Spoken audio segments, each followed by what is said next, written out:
Dalam sejarah Islam, kucing memiliki keistimewaan yang sangat luar biasa. Baginda Nabi Muhammad SAW berpesan kepada para sahabatnya di mimbar untuk menyayangi dan menjaga kucing peliharaannya layaknya menyayangi keluarga sendiri. Diceritakan dalam suatu kisah, Nabi Muhammad SAW memiliki seekor kucing yang diberi nama Muza. Suatu saat, dikala Rasulullah hendak mengambil jubahnya, ditemuinya Muza sedang tidur di atas jubahnya. Karena tak ingin mengganggu hewan kesayangannya itu, Rasulullah pun memotong belahan jubah yang ditiduri oleh Muza dan membiarkan kucingnya itu tidur dengan pulas tanpa terganggu sedikit pun.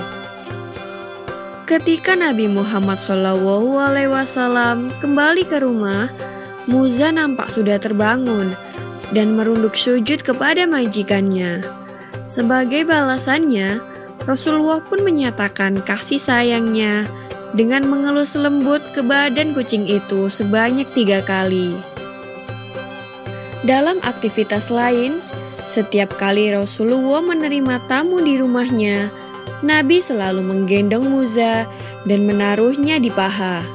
Salah satu sifat Muza yang paling Rasulullah sukai ialah si kucing selalu mengeong ketika mendengar suara azan, dan seolah-olah suaranya terdengar seperti mengikuti lantunan suara azan tersebut. Hukuman bagi mereka yang menyakiti hewan kucing yang lucu ini sangatlah serius.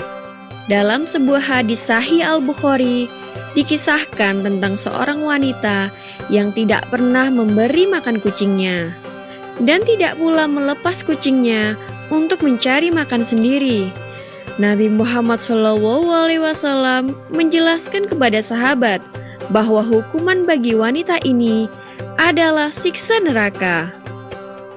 Tak hanya Nabi, istri Nabi sendiri, Aisyah binti Abu Bakar Ash-Shiddiq, juga amat menyukai kucing dan merasa amat kehilangan dikala ditinggal pergi oleh si kucing.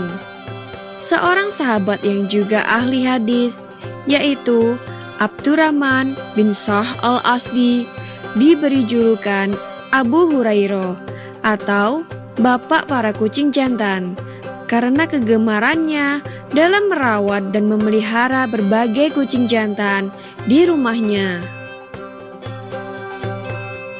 Seorang sufi ternama bernama Ibnu Bashad yang hidup pada abad ke-10 Hijriah bercerita, suatu saat ia dan sahabat-sahabatnya sedang duduk santai melepas lelah di atas atap masjid kota Kairo sambil menikmati makan malam.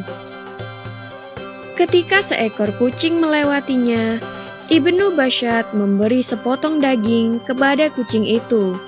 Namun tak lama kemudian, kucing itu kembali lagi. Setelah memberi potongan yang kedua, diam-diam Ibnu Bashad mengikuti ke arah kucing itu pergi. Hingga akhirnya ia sampai di sebuah atap rumah kumuh. Dan didapatinya, si kucing tadi sedang menyodorkan sepotong daging yang diberikan oleh Ibnu Bashad kepada kucing lain yang buta kedua matanya. Peristiwa ini sangat menyentuh hatinya hingga ia menjadi seorang sufi sampai ajal menyebutnya pada tahun 1067. Selain itu, kaum sufi juga percaya bahwa dengkuran nafas kucing memiliki irama yang sama dengan zikir kalimah Allah. Begitulah kisah Nabi Muhammad SAW yang sangat menyayangi kucing peliharaannya dan berbagai kisah lainnya mengenai hewan lucu ini di dunia Islam. Maka kita sebagai seorang mukmin hendaknya jangan sekali-kali menyakiti hewan lucu ini, karena Rasulullah sendiri menjelaskan bahwa hukumannya adalah api neraka. Semoga kita dapat mengikuti akhlak baik yang mulia baginda Nabi Muhammad SAW ini.